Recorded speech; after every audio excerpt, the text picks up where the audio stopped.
Ini udah pada masuk semua ya. Oke, halo Kak Ulan. Yang Kak Ulan, suara saya jelas Halo nggak? halo halo. Maaf. Kak Dea, suara saya jelas? Halo, kedengeran? Aku kedengeran nggak? Kedengeran, kedengeran. Hai Ntar aku Dea. mention. Halo. Aduh, aku lupa panggilan Mbak Dewi apa Wulan ya? Wulan aja, Oh, Wulan. Wulan. Wulan. Dia nggak kangen Singapura nih udah. Kangen banget. Nanti Kangen mungkin hawker centernya ya. Iya. Makanan-makanan murah biasanya tuh sering makan makanan India yang cuma tunjuk-tunjuk doang, nggak tahu namanya apa.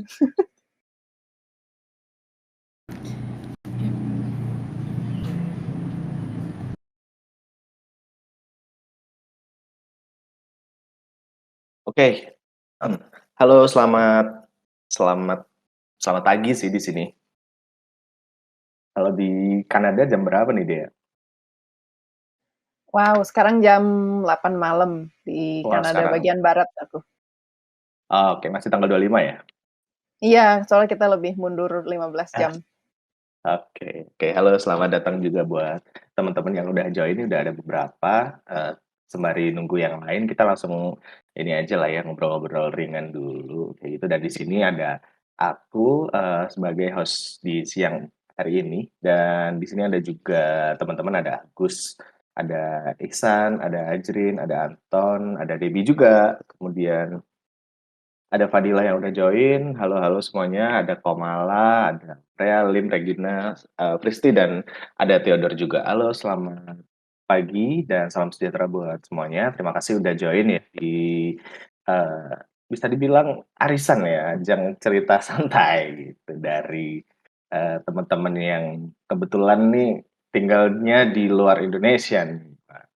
Ini pasti buat teman-teman yang eh, kayak aku juga ya yang penasaran juga nih gimana sih kehidupan di sana gitu. Apalagi ada yang di North America ya, ada Kak Dea, terus ada Kak Wulan juga yang dulu pernah di China. Nah, sekarang mungkin ini dulu ya sebagai awal-awal perkenalan dulu ya dari Kak Wulan dulu deh. Selamat siang. Selamat pagi ya Kak Wulan ya. Karena kita Selamat masih pagi. Kita masih masih satu benua ya. satu benua. Selamat pagi Oke. teman-teman semua. Terima kasih udah diajakin sharing-sharing di sini. Semoga suaraku kedengeran. Namaku Wulan. Aku dari 2019 tinggal di Singapura sampai sekarang. Dan karena kondisi COVID yang dari 2020, jadi aku belum sempat balik ke Indonesia. Jadi aku masuk Singapura November tanggal 5, kerja di sini sebentar, habis itu tutup border. Sampai sekarang belum balik ke Indonesia, belum balik ke Malang, Ibnu. Wah, udah Ya, 3 tahun ya berarti. Hampir ya, 3 tahun. ya, terakhir aku daftarin anakku masuk SMA. Sampai sekarang anakku mau lulus SMA, aku belum ketemu Oh lagi. iya. Wah, cepet banget. Oke. Ya, anakku SMA-nya di Bromo itu loh. Oh, Lab school. sih. Nah, aku nggak ngerti nih mau kenalan gimana lagi, mungkin lebih ke menampung pertanyaan dari teman-teman yang penasaran aja ya. Bisa. Jadi aku bingung sih mau Mungkin cerita apa. awal, oke. Mungkin awal perkenalan dulu tipis-tipis gitu kali ya Kak Wulan. Iya, Berarti udah makasih. 3 tahun ya nih ya tinggal di luar 3 tahun Indonesia di nih. Singapura, kalau di Cina sejak 2016. Oke, berarti perjalanannya dari 2016 di China, terus habis itu Ya, ke Singapura. iya. Oke, kalau untuk occupation-nya sendiri nih Kak Wulan, kenapa kok bisa sih membawa jauh nih keluar ke Wah, China, terus habis itu ke Singapura, ini apa sih yang dikerjakan? aku sih sama kayak teman kita yang tadi barusan perkenalan ya, satu itu.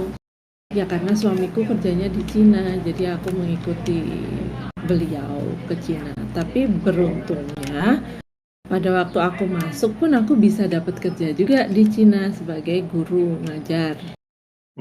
Nah, sewaktu di Singapura, aku lebih ke bantuin travel agent gitu untuk ngajakin semacam tour leader lah. Jadi tiap hari kan banyak sekali orang yang datang ke Singapura ya pada waktu mereka kan butuh semacam chaperon gitu untuk ditemani booking tiket, makan enak di mana. Nah, aku waktu itu baru aja masuk Singapura, belum ngerti apa-apa tapi udah dimintain tolong gitu. Ya oke lah, daripada aku nganggur-nganggur juga kan gitu. Lumayan cuannya. Oke. Berarti Gitu udah sih. udah lebih udah ada hampir 6 tahunan ya jadi istilahnya dalam tanda kutip perantau jauh nih dari Indonesia gitu. Iya, sejak Nah, 2016. sejak 2016 gitu. Nah, berarti istilahnya pilihan tinggal di sananya itu karena memang satu suami orang sana ya berarti Kak ya? Bukan, suamiku Oh, cuman emang orang kebetulan kerja. Turki, kebetulan kerjanya di Cina gitu loh Oh, oke. maksudnya. Ini Turki bukan Turan Kidul ya? Bukan Turan Bukan. Kidul. Ya Turki Istanbul. Tapi ini kita santai aja kayak ngobrolnya kan. Ya santai aja.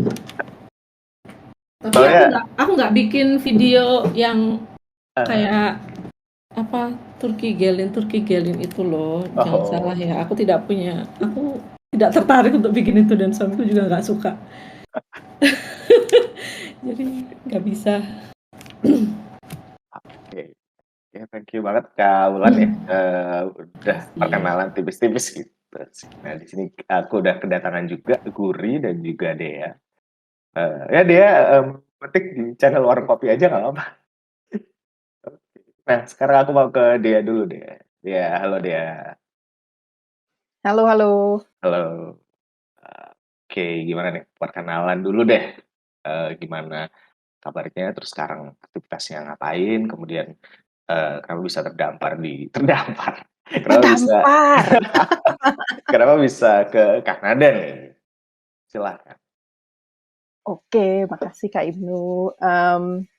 Halo semuanya, nama aku Dea. Aku jauh banget di Kanada. Aku sampai update nicknameku di server ini biar ingat selama sesi ini. Aku di Kanada sekarang di sini lagi -8 derajat. Bayangkan Wow. sedingin freezer. Tapi ini anget loh, -8 ini. Biasanya tuh -20. Wah, iya benar-benar. Mantep banget dinginnya. Terus aku di sini kayak Mbak Wulan juga karena lakiku orang Kanada. Awalnya aku long distance sama dia dari Indonesia sama Kanada 1 tahun. Baru habis itu tahun 2019, 3 tahun yang lalu aku pindah ke sini. Dan sama juga kayak Mbak Wulan, belum pernah ke Indonesia lagi, udah 3 tahun. Ini paling lama ini nggak ke Indonesia setelah overseas lama banget. Terus apa lagi ya? Apalagi yang mau di Aktivitas nih. Oh, aku Berarti sekarang oke. kenapa? Gimana Kenapa? gimana? Halo? Oh, sorry. Aku kira agak delay. Oh, apa udah connect Udah, lagi? udah. Oke, silakan Kak Dea. Ya, aku di sini sambil sekolah. Jadi aku udah dulu sempet S1 di Singapura juga kayak Mbak Wulan selama 3 tahun. Habis itu lulus aku balik ke Indonesia sebentar. Nah, terus sekarang sekalian nutup distance sama lakiku, sekalian juga aku sekolah lagi. Ngambil ada namanya postgraduate diploma. Jadi dia kayak apa ya, kayak di bawah S2 tapi di atas S1.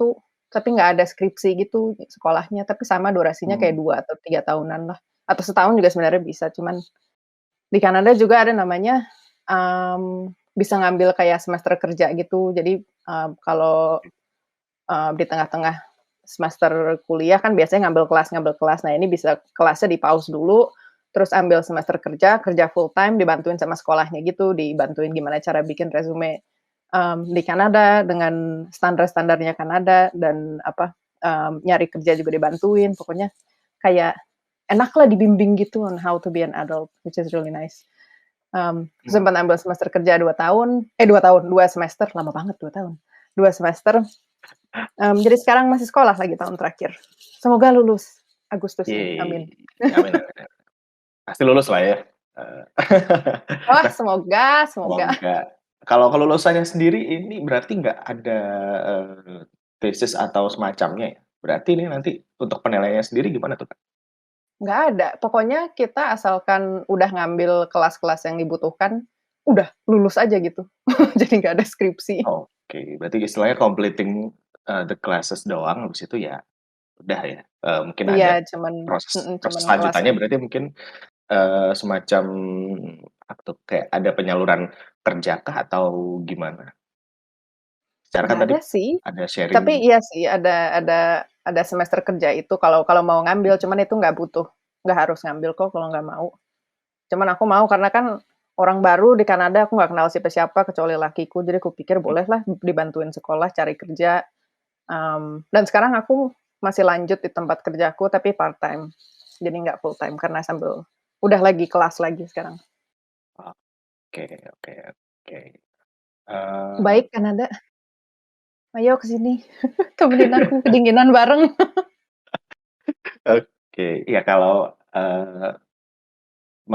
apa ya, kayak general knowledge-nya orang-orang Kanada kan kayak semacam sopan gitu kan ya, kayak sorry. Iya iya, Kanada baik-baik banget. Aku kan sempat dari 2017 sampai 2020 sampai pandemi lah, tiap Heeh, summer itu ke Amerika buat ada kerja volunteer gitu, nggak dibayar, cuman seneng aja. Terus, kalau beda banget budaya di Amerika sama budaya di Kanada, walaupun sesama North America. Tapi kalau di Amerika tuh kerasa banget kita beda, kayak aku kan udah jelas mukanya bukan bule, mhm, terus kalau ngomong bahasa Inggris ada logatnya, jadi kalau di sana pasti ngobrol sama orang pasti pertanyaan yang pertama ditanyain adalah, "Where are you from?" where you Karena from? kelihatan beda dan Nah, kedengaran beda. Tapi kalau di Kanada, orang-orangnya baik-baik dan nggak nanya biasanya sih nggak pada nanya, "Where are you from?" sampai begitu udah kenal, deket mmm, ya, iya, kalau udah deket atau baru udah mereka berani akrab lah tanya. gitu. Hmm, Mhm. Jadi nggak, apa ya, nggak kerasa beda gitu, nggak kerasa kayak orang luar banget di sini.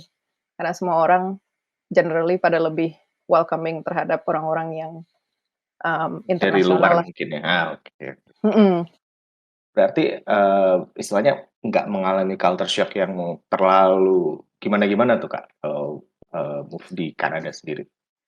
Tetep Pas waktu sih culture awal-awal itu? shock-nya tetep, cuman masalah, kalau kayak bergaul gitu sama orang-orang lain, di sini di Kanada rata-rata pada lebih lebih apa ya, lebih welcoming aja gitu, lebih kayak meng-appreciate perbedaan orang-orang dibanding kalau Amerika. Amerika kadang suka pada nggak tahu lah Indonesia di mana, jadi kalau aku Oh, bilang, "Oh, aku iya dari sih. Indonesia," mereka kayak, "Hah, di mana tuh?"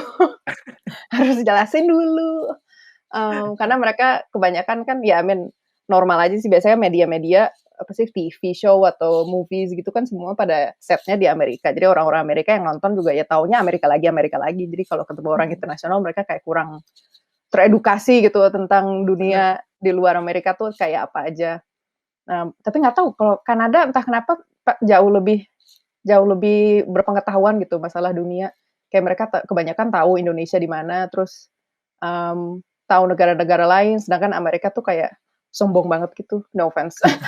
Maksudnya Ya kayak kayak, eee kayak cuman tahu jokes iya generalnya kan kayak Americans lah, terus habis itu kan kayak orang-orang Amerika nggak tahu nih, ya udah tipikal Amerika gitu, Kak. iya As a jokes gitu kan, as a iya jokes dan jokes-nya kan gitu, stereotype kasarnya gitu. gitu. Kasarnya begitu, cuman kan kita nggak begitu. Paling taunya Bali. Iya Mungkin Bali bahkan Bali, biasanya even Bali. Bali mungkin nggak tahu. America is like the spoiled child of the world. Oke, Literally, oh my god. oke, oke, oke, oke, thank you banget Kak Dea, Thank you Kak Ibnu. opening-nya sangat menarik ya, -8 derajat tapi masih hangat. Waduh, di Nah, sini, bayangin aja. di Surabaya itu ya 33 lah, 33, 34 sampai 36. Aku udah gosong kalau udah 33. Aku aja Bos. 27 udah nggak tahan sekarang. Nah, itu. Hancur nih kalau ke Jakarta lagi pasti kepanasan banget. Oke, kita ulang. Nah, di sini udah ada Guri nih. Halo Gur. Halo halo, kedengeran nggak? Halo, halo, halo. Halo, kedengeran? Nah, kedengeran, kedengeran. Oke. Gimana Iya, nih gimana? di Jepang? Iya, aku di sini Eh, Jepang. why Jepang gitu kan? Waktu pertama kali, Hmm. eh mungkin waktu di awal-awal dulu ya sebelum sebelum ada kesempatan gitu. Kenapa? Apakah emang udah terpikir gitu kalau mau ke Jepang gitu? Terus eh, ada alasan lain nggak sih selain ya untuk sekarang ini kan kerja nih ya. Hmm. Terus mungkin kenalan dulu deh. Mungkin aku terlalu cepat menanyakan yang detail. Oke, aku di sini udah dari 2016. Eh, Awalnya di sini sekolah bahasa dulu 1 tahun, terus sekolah apa istilahnya kalau di Indo ya, technical college gitu 2 tahun. Habis itu istilahnya kerja sih sampai sekarang. Eh, Awal mau ke Jepang karena ini sih, kalau mau dibilang sangat childish banget alasannya karena mau bikin komik di Jepang, tapi tetap sama sih, tetap mau bikin komik di Jepang iya. Mhm. Tapi tetap aku kesini I stay here for the insurance udah. Oke. BPJS ini yang bukan 100% perfect juga ya, tapi at least ada insurance untuk gigi dan aku tuh terselamatkan banget ada itu. Coba di Indo nggak ada kan kayak gitu loh, kayak aku kayak yes, ada apa tooth insurance, yes, tercover sama national insurance ini, jadi aku kayak that's it, nggak balik. Hmm. Gitu. Nah, oke. Berarti untuk alasan pertamanya nih ya karena itu tadi ya, pengen bikin komik di Jepang aja gitu. Terus akhirnya nyari-nyari tuh. Hmm. Nah, Eh, gimana gimana prosesnya nih? Prosesnya mungkin bisa tapi kalau diceritakan dulu deh. Kalau bikin komik sih ternyata aku lebih ke, ya karena again bikin komik sini itu kan termasuk freelance. Dan kalau sini freelance tuh nggak ada visa. Jadi ya aku sih sekarang ya kerjanya ya apa aja deh. Yang penting cukup fleksibel untuk aku bisa ngelakuin passion aku gitu loh. Jadi aku sekarang di posisi ya kerjaan aku cukup apa sih flexible enough untuk aku bisa ngelakuin my passion in on the side gitu loh. Jadi iya, udah perfect balance ya gitu. Dibanding ya dulu-dulu gitu sih. Gitulah.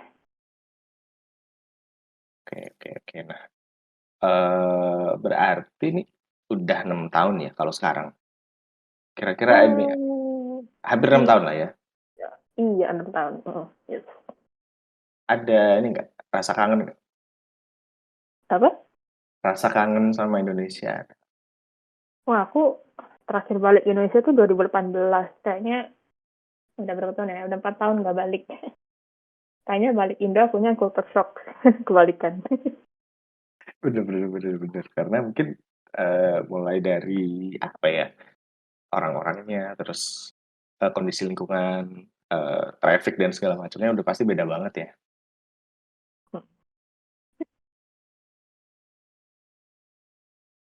Nah, Masih aja.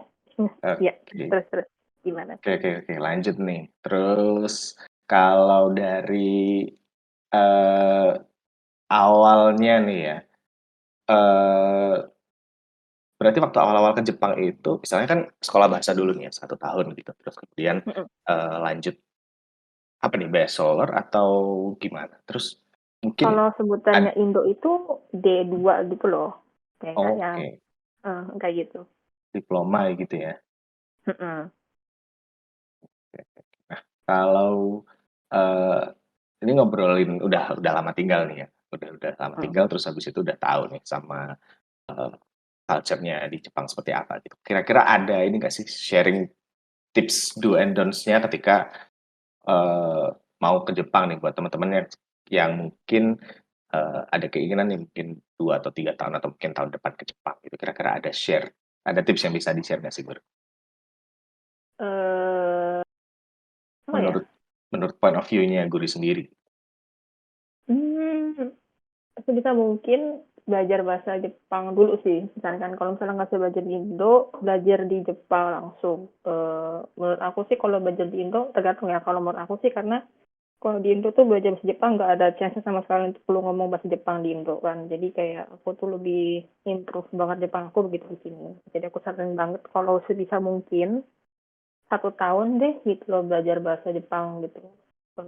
Terus kalau belajar Chinese itu ternyata membantu banget untuk belajar bahasa Jepang.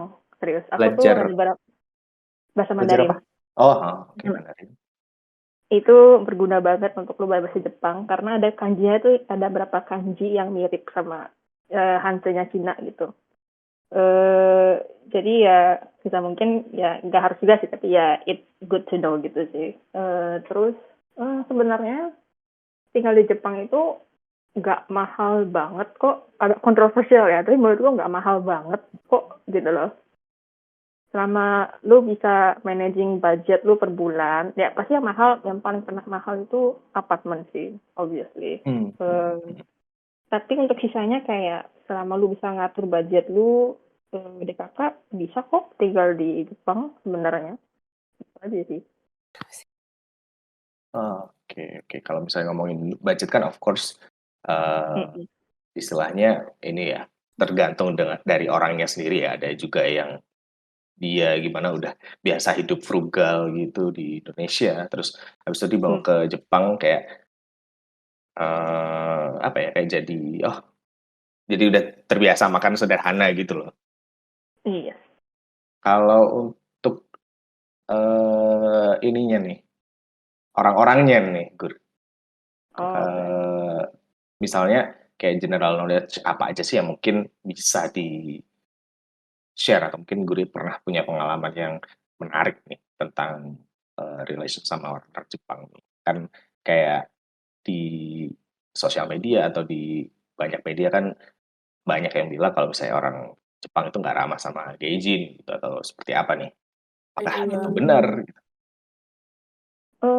Sebenarnya tergantung sih ya. Kalau aku sama sekali nggak ada yang namanya experience racism kalau di Jepang. Karena again dari muka aku yang emang nggak kelihatan kalau aku orang Indo, itu aja sih. Tapi Oke. gimana ya, orang Jepang tuh generally biasa aja gitu loh. Tapi memang agak sedikit, mereka tuh kayak bukannya racist, tapi kayak again mesti diingetin dulu kalau Jepang itu sebelumnya kan ini kan tertutup dari negara yang lain gitu kan ya. Jadi buat mereka itu melihat orang bule, orang luar negeri itu kayak it's just looking at an animal in a zoo gitu aja. Mereka nggak racist, tapi memang kayak cuman kayak sama kali melihat. ngeliat gitu, jadi kayak kaget gitu kayak oh gitu loh. Tapi bukan racist sih. Tapi ada beberapa yang racist ada. Tapi I would say generally itu mereka ya cuman kayak wah kalau pertama kali lihat gitu loh kayak ya again kayak animal in the zoo gitu aja sih. Oke. Yang tadinya di Indonesia santai-santai aja bisa kena angin gitu kan rambutnya kering sendiri. Tapi di sini jadi harus mikir tentang itu, terus apalagi ya yang culture shock-nya lagi. Oh, dengan orang-orangnya tadi udah kita bahas ya di awal-awal. Kayak orang-orangnya nggak terlalu bisa dibilang nggak terlalu racist atau nggak terlalu stereotyping gitu ya kayak kalau orang Kanada Baik banget sendiri. ke orang-orangnya. Kayak orang Jawa lah ya. Iya. Sopan gitu. Tapi ngobrolin di belakang. Waduh, nggak gitu juga dong, Ibnu. Terlalu pagi nih jokesnya nih. Oke. Nah, lanjut nih bahasan yang cukup menarik nih. Gimana caranya dapet atau nyari beasiswa nih atau pekerjaan gitu di luar negeri gitu kan. Khususnya di Kanada ya, khususnya di Kanada. Where do I look? Kerja atau beasiswa ya? Kalau beasiswa sih Beasiswa dulu. mulai dari beasiswa dulu ya.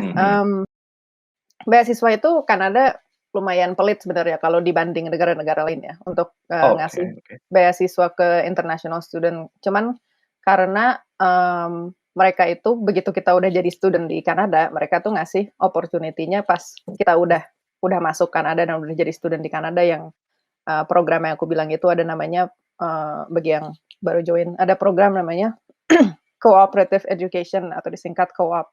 Itu jadi kalau kita kuliah di Kanada, kita bisa semester kuliahnya di pause dulu untuk ngambil 1 semester penuh kita kerja full time. Digaji full time dan digajinya dengan standar Kanada. Jadi gede banget, Bo, gajinya.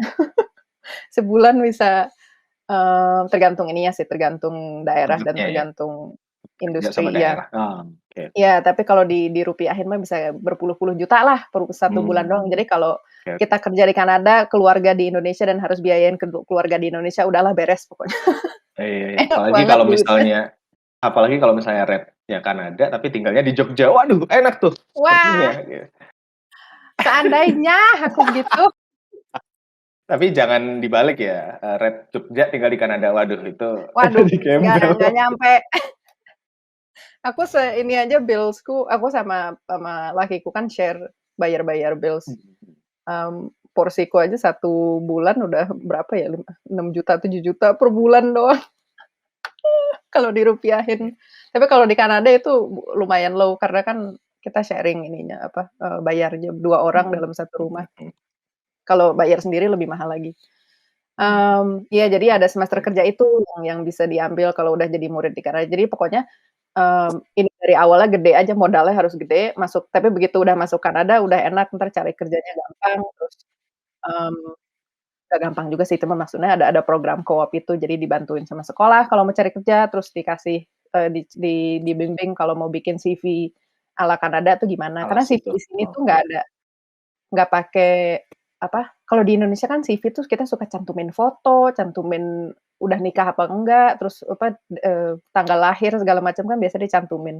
Nah, kalau di Kanada justru nggak boleh, bukan nggak boleh sih, kayak sangat amat tidak disarankan karena mereka nggak mau jadi basis diskriminasi. Dan kalau interview kerja gitu pasti nggak dibolehin untuk tanya umurnya berapa, agamanya apa, dan segala macam. Nah, itu termasuk personal information. Dan kalau misalnya kita sampai ditanyain itu pas lagi interview, kita bisa laporin ke authorities lah pokoknya. Karena itu nggak boleh sama ini ya, HRD bacot, enggak ya? Wah, iya. Bisa Jangan viral ntar kalau bisa misalnya. viral gitu. Orang takutnya nggak takut dosa tapi takut di-spill kalau sekarang. Iya, benar.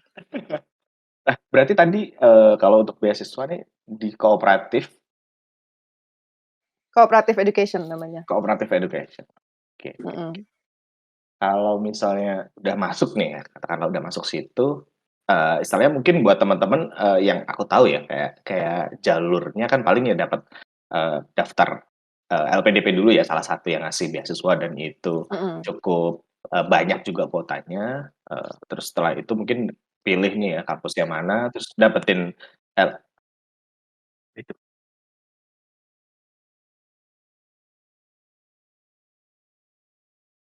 Gitu. Dapetin LE dan segala macam. Terus setelah itu kalau misalnya udah jadi murid, istilahnya bisa banyak banget dibantu dengan program-programnya pemerintah Kanada sendiri ya kayak berarti. Bisa, iya, LPDP biasanya kalau universitasnya gede yang dari kota-kota gede biasanya pasti masuk LPDP. Nah, kebetulan universitasku karena aku di kota kecil nggak masuk LPDP pas aku lihat-lihat. Jadi ya udah aku bayar pribadi dari awal. Terus sampai sini ya langsung ambil semester kerja pas tahun ke-1 akhir sebenarnya. Karena di Kanada itu semesternya 3, ada 3 semester per tahun. Semester 1 dari Januari sampai April biasanya dinamain semester spring atau winter. Terus dari Mei ke Agustus semester summer. Terus September ke Desember itu semester fall. Dan aku ngambil di semester kerja pas semester yang summer sama fall. Jadi totalnya 8 bulan kerja. Oke. Berarti lumayan menarik juga nih buat teman-teman yang mungkin ada pengen nih Kanada gitu karena mungkin bisa cobain saljunya yang luar biasa itu ya. Bisa langsung aja kontak-kontak ke Kak Dea juga atau mungkin bisa browsing-browsing juga nih. Beasiswa lah Boleh. ya yang Minus 40 derajat siapa yang berani? lumayan. Yang pengen belajar sopan santun juga bisa ya di Kanada. Oh, bisa. Tambah sopan santun lah ya. Kita kan udah sopan gitu bahasanya. Cuman di internet aja yang nggak sopan. Oke. Thank you banget Kak Dea. Nanti lanjut ngobrol lagi nih soal Kanada. Nah, aku ke Kak Wulan yang udah di China gitu. Nah, eee, ini kan jadi salah satu negara di Asia yang cukup, apa ya, bisa dibilang maju juga ya selain di Korea Selatan gitu sama Jepang gitu. Nah, kira-kira untuk, nyari beasiswa atau, job gitu di sana itu kira-kira sulit nggak sih, Kak? Oke, kebetulan waktu aku masuk ke Cina itu aku langsung daftar sekolah bahasa ya, sama seperti Guri, dan aku lumayan seneng banget jadi aku tidak maksudnya terus lanjut gitu loh sekolah bahasa. Tapi tidak ada degree-nya, jadi cuma ya general course aja. Oh, Nah, di general course ini aku ketemu dengan banyak teman-teman dari negara lainnya. Mereka itu kebanyakan exchange student, terus yang kedua memang mereka dapat beasiswa, terus sedang dalam persiapan untuk preparation class supaya bisa mengikuti pelajaran. Nah, dari yang teman aku ini, aku bisa menyimpulkan kalau Cina ini banyak banget kasih beasiswa. Tapi, ada tapinya, duitnya itu sebenarnya nggak banyak. Kayak maksimal itu cuma antara 4 sampai 6 jutaan. per bulan? Jadi per bulan atau per semester ya, aku lupa. Oh, oke. Tapi rata-rata semua teman-teman yang dapat beasiswa di sana, mereka itu sambil kerja part-time untuk mencukupi kebutuhan sehari-hari ya. Terus banyak juga yang seperti ambil S2 itu mereka malah benar-benar uangnya itu malah dikirim ke Indonesia buat bayar cicilan rumah atau apa gitu. Jadi Oke. mereka bertahan di China itu dengan ya bekerja, ada yang sambil jadi translator, ada yang jadi IO seperti itu. Aku ada temen yang jadi IO sih, jadi dia setelah pelajaran itu dia langsung meluncur ke event-event. Itu sambil kuliah juga tuh, Kak Ul? Iya, mereka itu sambil kuliah. Wah. Kalau aku cuma belajar bahasa aja ya, karena aku kerjanya dari jam 1 sampai jam 5 sore kan, part-time. Part-time? Dan aku belajarnya itu Senin sampai Jumat dari jam 8 sampai jam 12 lebih 10. Jadi lepas belajar aku pasti langsung ke tempat ngajar gitu kan. Itu benar-benar apa ya, capek sekali ya karena aku BU. Jadi aku kadang ambil kerjaan tuh sampai jam 11 malam.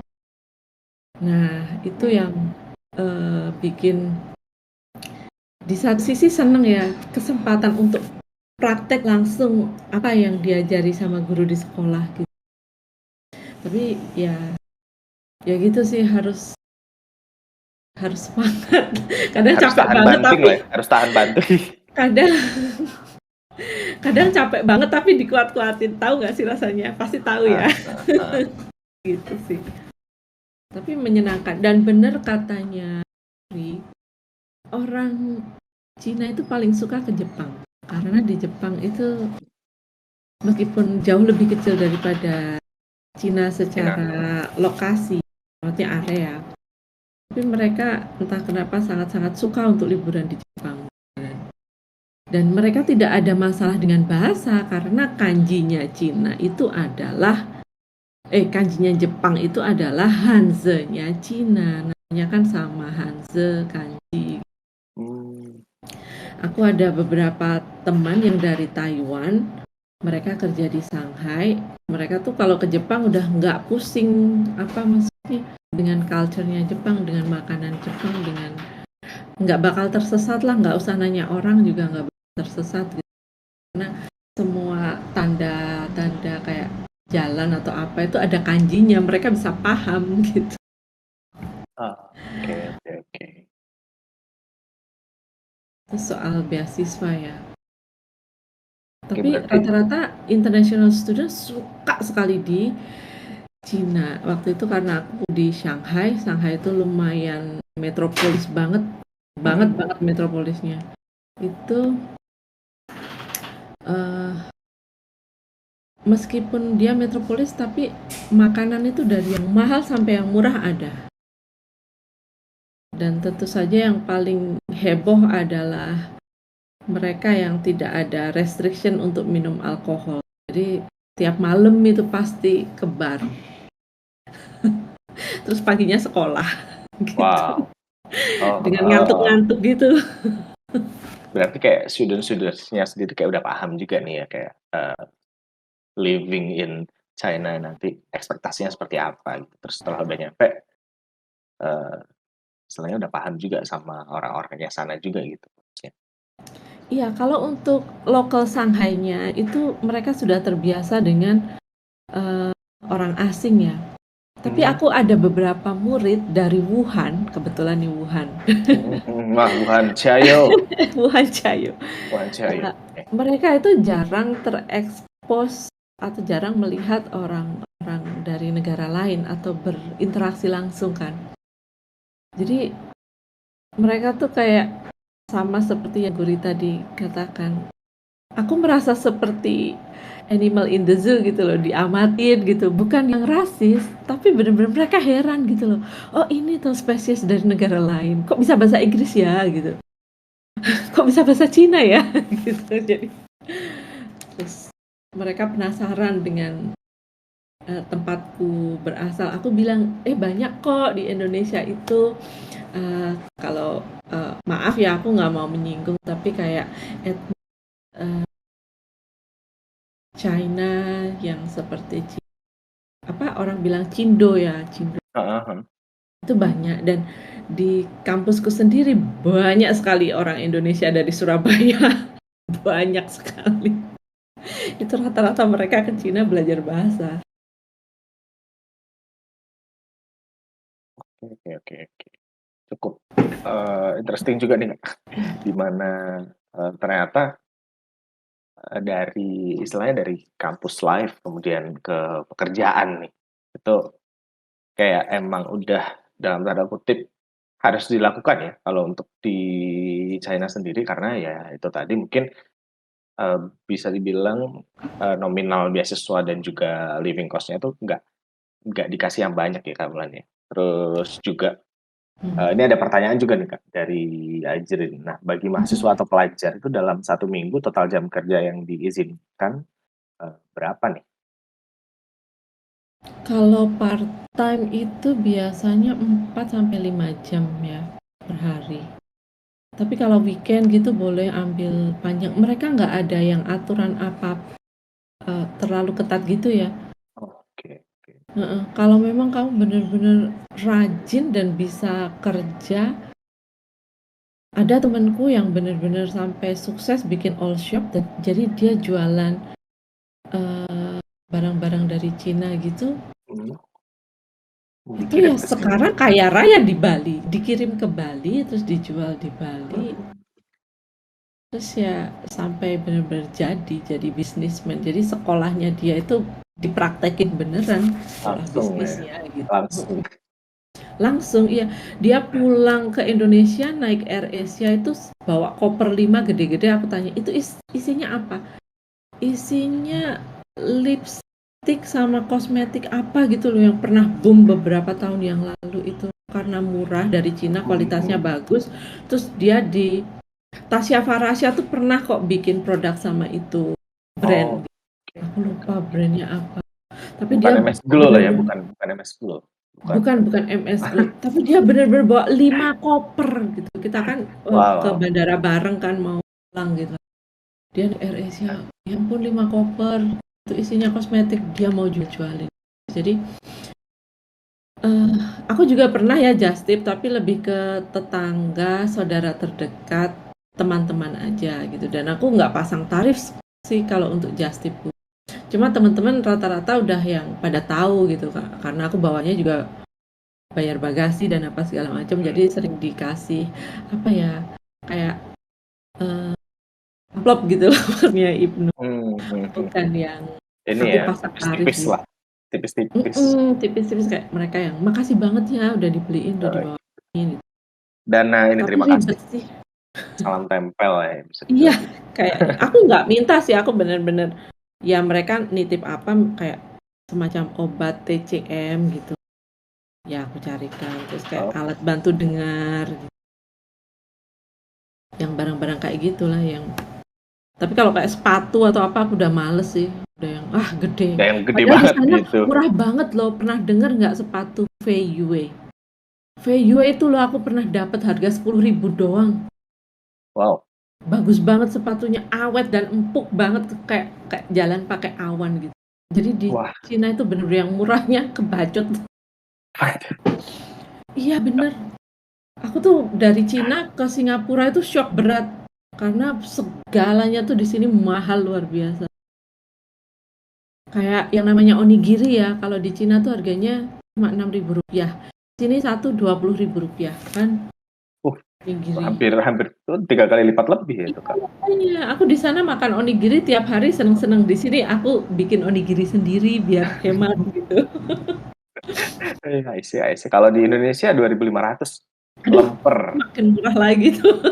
lemper. Onigiri lokal. Iya, onigiri lokal. Oke. Nah, kalau ini ngomongin pengalaman nih ya, ada ini nggak sih, Kak, pengalaman yang tak terlupakan pas waktu di China gitu? Kalau misalnya yang terakhir heboh kemarin itu kan ada 996 ya, di mana Mm-mm. jam kerja 9 pagi, 9 malam, 6 hari seminggu. Nah, kalau dari Kak Wulan sendiri, ada ini nggak sih, misalnya teman yang emang kerja di startup di sana dan kebetulan punya pengalaman 996 atau mungkin yang lain, ada pengalaman menarik nggak sih? Yang Oke, ini dari pengalaman suami dan aku aja ya yang kerjanya full time karena aku kerjanya kan part time ya, pagi sekolah sorenya kerja, kadang ambil sampai malam kalau memang cocok gitu kan. Teman-teman yang 996 ini tuh rata-rata most of the time mereka cuma tag along aja, jadi nggak yang benar-benar memberikan dengan sepenuh hati gitu. Jadi kadang kayak lunch break mereka keluar, nanti makan malam mereka keluar. Dan alasan kenapa mereka pulangnya di atas jam 9 malam itu untuk menghindari subway MRT yang full. Subway-nya di sana tuh gila banget. Aku masuk kelas jam 8 ya. Aku keluar rumah jam 6 pagi. 6 pagi aku udah di stasiun untuk menghindari keramaian. Itu aku maksimal naik kereta harus jam 6 lebih 10. Di atas jam 6 lebih 10, aduh nggak dapet tempat buat kaki. Even tempat Jadi kaki aja nggak dapat. tempat kaki aja nggak dapet, jangankan tempat duduk, tempat kaki gitu. Jadi aku selalu keluar dari rumah tuh sekitar setengah 6 atau jam 6 kurang seperempat gitu, jalan ke subway station ya. Terus rata-rata teman-temanku yang pulangnya malam kan bilang sebenarnya mereka tuh kerjanya fleksibel ya, 8 jam kamu mau datang jam berapa aja, tapi ada batas bawahnya kayak nggak boleh keluar kantor sebelum jam 4 sore gitu. Jadi kalau jam 4 sore kan jam 8 ya itu. Betul. Jam 8 pagi lah Kayak sebenarnya suamiku tuh datang ke kantornya itu ya, dia kerja sejak tahun 2010 atau 11. Suamiku dulu kerjanya di Huawei. Dia datang ke kantor itu tetap jam 6 pagi. Alasannya itu karena menghindari subway yang full sesak, yang untuk naruh kaki aja sampai nggak bisa. Udah yang lautan manusia itu loh. Mereka punya kata-kata Renhai Renshan itu maksudnya kepala manusia dong kita lihat gitu. Jadi waktu aku pindah ke Singapura itu betapa shocknya karena rush hour di sini tuh masih bisa masuk gitu loh, masih bisa duduk kadang, masih bisa berdiri beda dengan santai. Di sana itu sampai oh my god. Jadi kita harus ngerti jam-jam rush hour itu kalau nggak mau terjebak di lautan manusia yang entah nunggu berapa kali kereta baru kita. Oke. Sebenarnya Jadi mirip juga nih ya, Kak, alasannya ya. gitu sih kalau untuk yang working too hard sampai you die itu, aku kayaknya lihat teman-temanku senang-senang semuanya tuh, nggak kelihatan yang kayak tertekan gimana banget sama pekerjaannya gitu loh maksudnya. Berarti Dan karena memang faktor ini ya, faktor urban aja ya, maksudnya mulai dari iya, betul, transportasi, kemudian bener, kondisi yang di lapangan, di luar kerjanya. Kayak sebenarnya di iya, Jakarta pun juga bisa dibilang mirip-mirip gitu nih orang-orang yang kerjanya di daerah Jakarta Pusat, tapi dia rumahnya di Bogor, terus nggak mau ngekos gitu. Nah itu kan mereka kan juga berangkat jam 5 pagi gitu kan, kereta Bogor jam 5 pagi, terus eh, harus sampai Manggarai. Aduh, itu saya sempet tahun sih mengalami gitu. Ya, rasanya gimana? eh, Aku tiap hari bangun subuh loh di Cina itu hebat banget, termasuk musim dingin. Musim dingin Shanghai termasuk mild ya, minimal cuma -1, kalau kadang ada salju, kadang enggak, gitu. Tapi menurutku yang aku suka kehangatan, aku sangat-sangat tidak suka winter. Tersiksa. tersiksa lah pasti. Mhm, Oke. Oke, thank you banget Kak Wulan. sama. Sudah sharing nih ya tentang kehidupan pelajar lah, kehidupan pelajar dan mahasiswa di China karena emang mungkin salah satunya kayak part time atau kerja gitu bisa jadi wajib ya dalam tanda kutip wajib ya kalau saya pengen bisa saving banyak juga nih bisa dibilang gitu ya kayak. Kalau pengen bisa saving, iya harus wajib kerja part-time, dan kerjaannya tuh kalau bisa nggak usah pilih-pilih deh, maksudnya kalau udah ketemu satu yang cocok ya itu. Aku denger banyak temen yang ketemu, ya ada temen yang sekolah di Korea gitu kan, mereka ketemunya majikan yang bener-bener jahat gitu. Tapi kalau aku dapet bosnya tuh baik Baik-baik. banget. Baik banget gitu loh, dan di sana tuh ya gila nggak sih, aku pernah dapet tawaran untuk main film, Wow. dikasih 4 juta per hari gitu loh. Tapi karena aku mikir, aku nggak mau entar aku jadi apa di sana. Terus kalau perannya normal-normal aja, kalau perannya aneh jadi aku kebetulan tidak mengambil kesempatan itu gitu loh, karena aku di Shanghai dan dia mintanya aku ke Beijing, dan itu jauh sekali gitu. Oke. Tapi dulu dikasih tahu nggak sih Kak perannya apa? Ini menarik nih. Tahu-tahu dikasih roles buat main film nih kan. Enggak, bukan Evi. Perannya itu pembantu rumah tangga Taipan Cina. Aku sudah agak menduga apakah jadi maid. Iya Oh kan? ternyata betulan. Karena mukaku coklat gitu loh. Mereka berpikir, aduh sedih. Mukaku tuh sama matang banget, Ibnu Jowo banget gitu loh. Maksudnya tuh yang entah kenapa sampai sekarang nggak putih-putih Iya, gitu iya. loh. Meskipun ya aku nggak pernah pakai pemutih sih. Cuma ya kan I see. ya gitulah.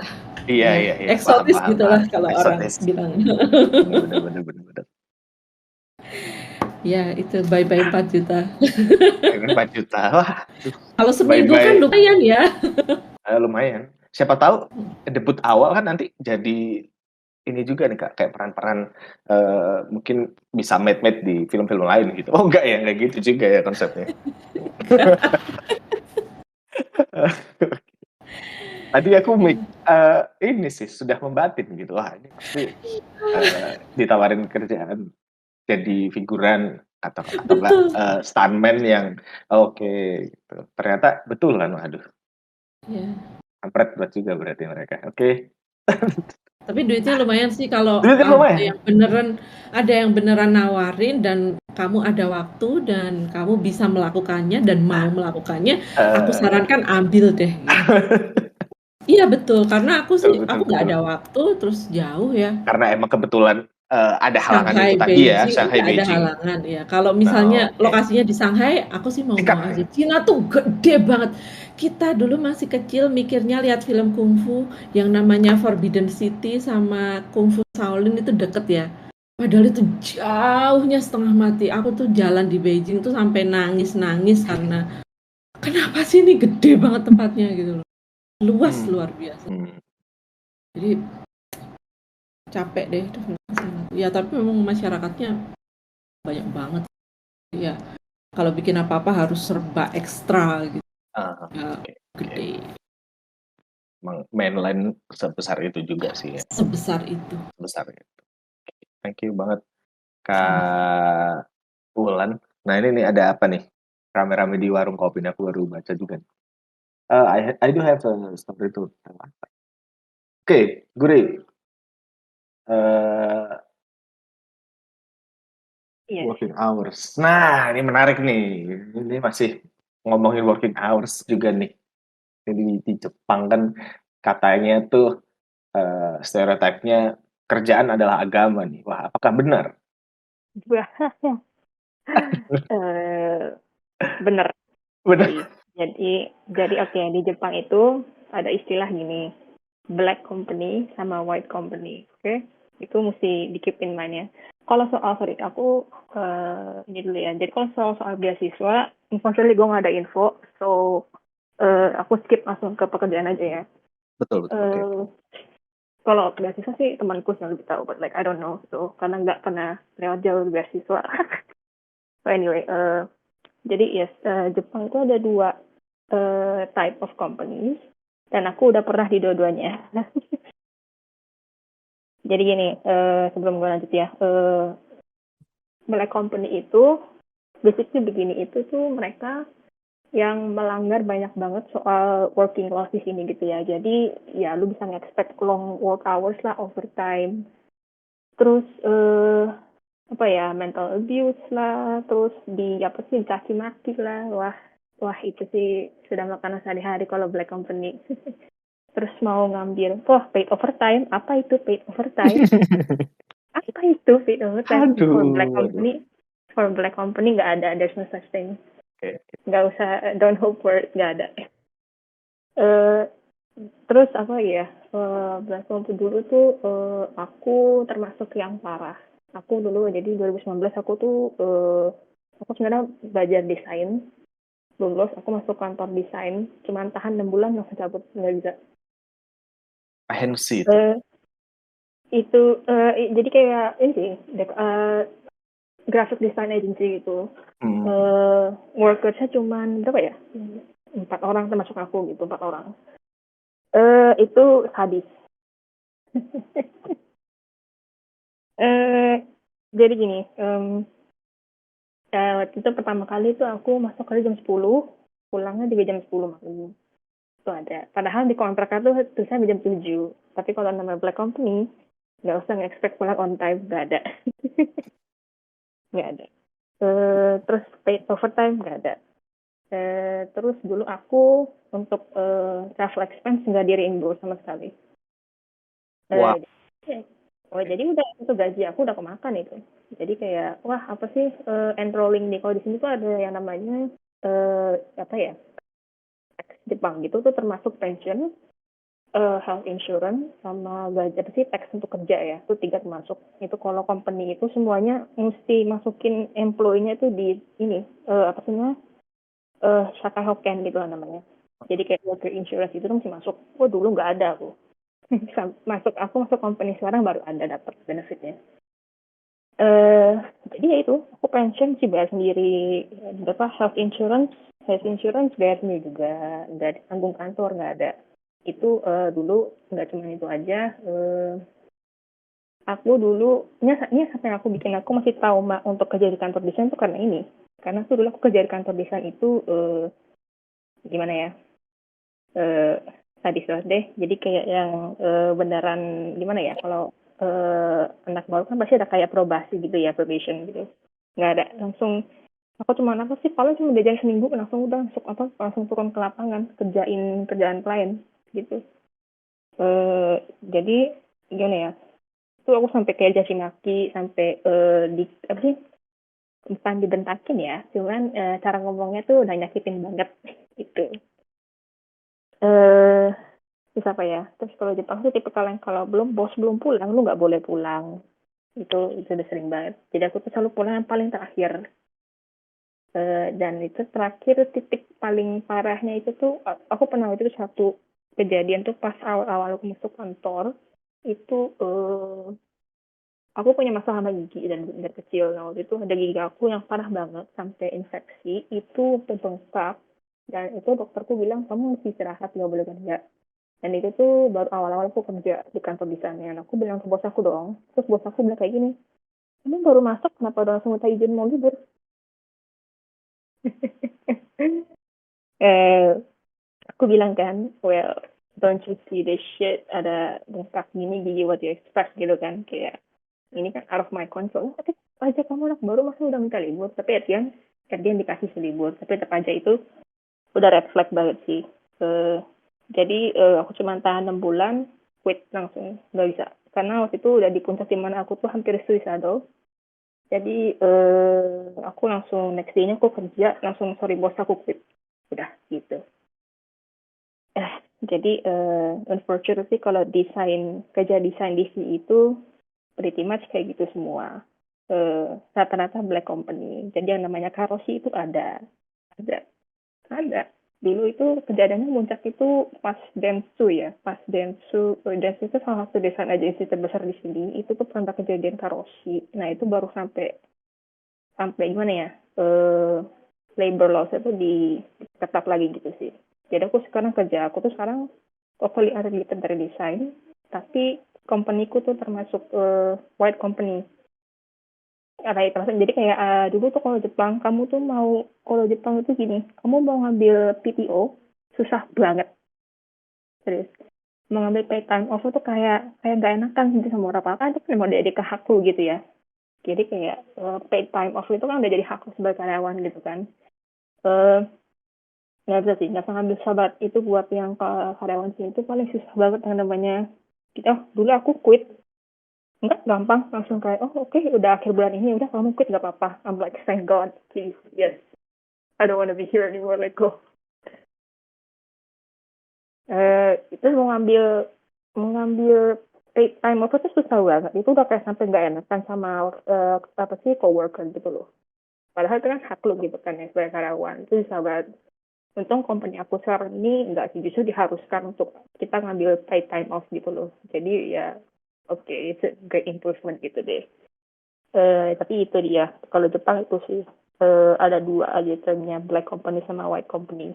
Dan gimana taunya? I don't know. Oke-okean aja udah dapet yang white company di sini gitu aja. Orang Jepang masih mau kerja di company, they don't have a choice. Nggak ada pilihan lain. Lebih tepatnya karena mereka juga ya mau di white company kan. Terus orang Jepang itu bukan tipikal yang suka demo gitu-gitu. Orang Indo kan ya apa-apa kalau kerja suka demo gitu kan ya. Ini enggak. Karena buat mereka tuh malah ngeribetin mereka gitu loh. Jadi mereka sama sekali yang mau namanya protes tuh enggak. Kecuali foreigners. Foreigners protes pasti ada. Pasti mereka selalu yang kayak pertama kali yang komplain pasti selalu orang bule atau foreigners. Makanya kayak ada apa-apa pasti suruh minta orang bule yang ini komplain gitu. Kalau di sini ya. Gitu.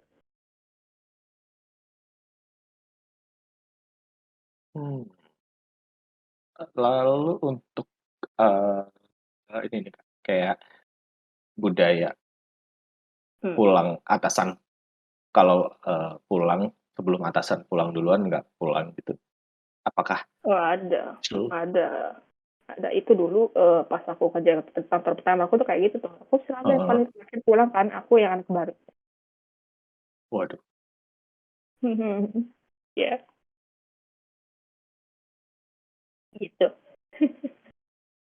Nggak kuat. Aku sama sekali nggak saranin kerja di Jepang. Kecuali kalau mentalmu kuat. Kalau kamu orangnya sabodoan banget silahkan. Tapi kalau yang kayak beneran mental lu kecil, jangan. You'll die. I'm serious. Oke. Gitu. Menarik. Jadi bayangin sih gimana waktu temen dulu kerja di Jepang itu benar-benar kayak 12 sampai 14 bahkan even 16 jam gitu di Hmm. di kantor gitu Ya, ternyata memang tidak cuman isu belaka ya, benar-benar real ya, gara-gara ada black company itu tadi. Ya, kalau mau dikerja di sini itu aku bisa saranin kayak gini. Gimana ya? Tetap sih kayak harus awal-awal tuh kamu mesti di-employ as a full timer dulu sini untuk kamu dapat visa kerja. Itu harus. Kalau misalnya aku juga kayak gitu dulu awalnya. Terus aku quit. Aku cari yang namanya dispatch company.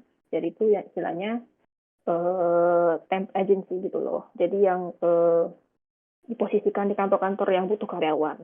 Jadi kayak kontraknya tuh jangka pendek gitu loh. Hmm. Itu tuh mereka, jadi kayak kalau misalkan kamu mau nggak puas, nggak suka sama kantor kerjanya, gampang langsung tarik, dipindah ke kantor lain gitu loh. Itu salah satu caranya sih kalau kamu mau nyoba-nyoba kerja di sini sih. Gitu.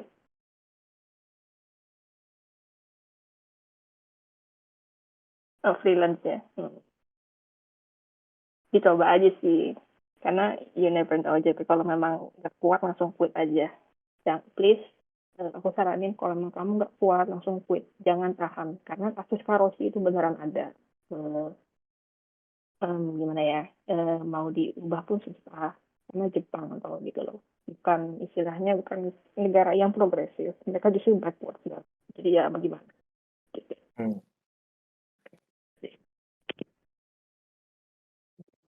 Udah sharing nih ya, gimana budaya kerja di Jepang yang sebenarnya itu dari pengalaman langsung nih. Itu bener-bener nih kayak Spartan. Gila, gila. Oke, buat teman-teman yang pengen nanya nih, pengen open mic gitu, atau mungkin pengen sharing gitu ya pengalaman tinggal di luar negerinya nih. Mungkin pernah tinggal di Sri Lanka atau Madagaskar, itu boleh banget nih buat sharing. Langsung aja nih.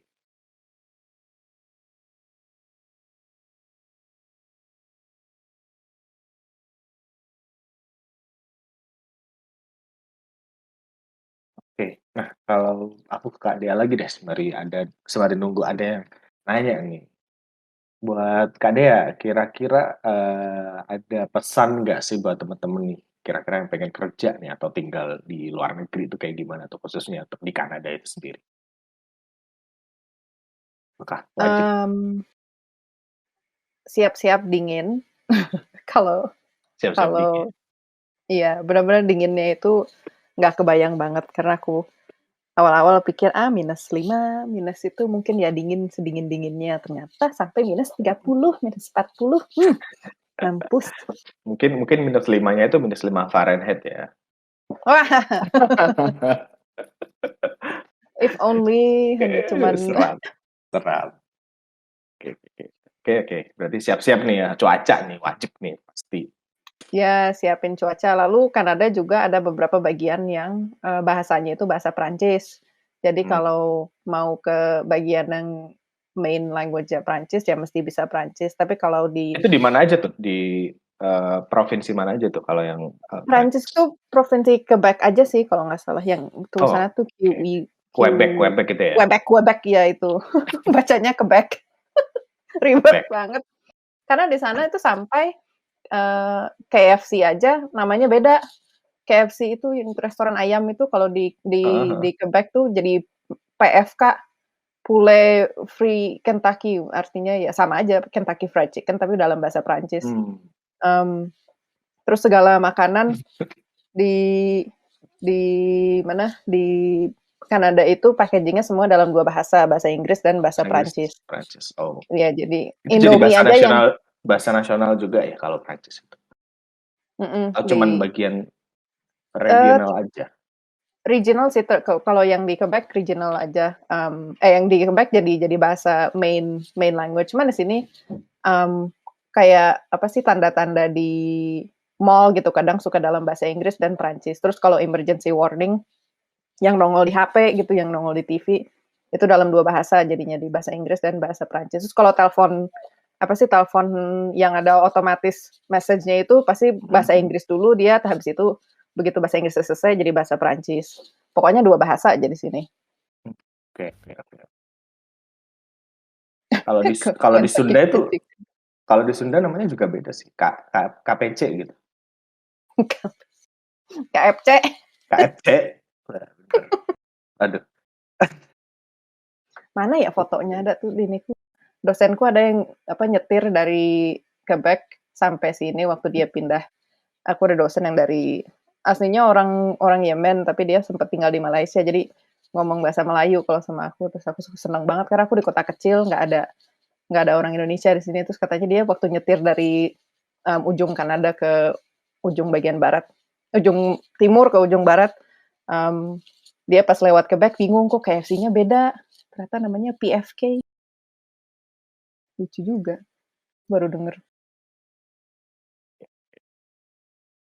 Oh, ini. And then ada tips lagi mungkin? Oh ini. Tips lagi apa ya? Boleh free Kentucky.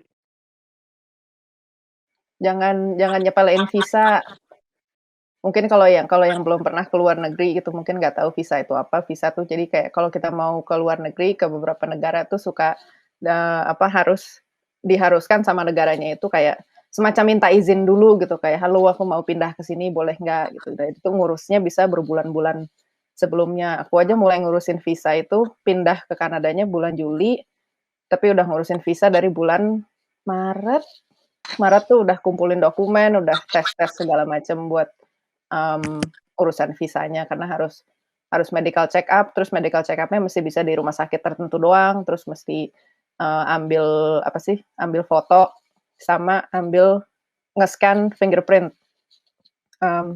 So apalagi banyak lah pokoknya dokumen-dokumen yang harus dipersiapkan jadi harus siap dari bulan-bulan sebelumnya.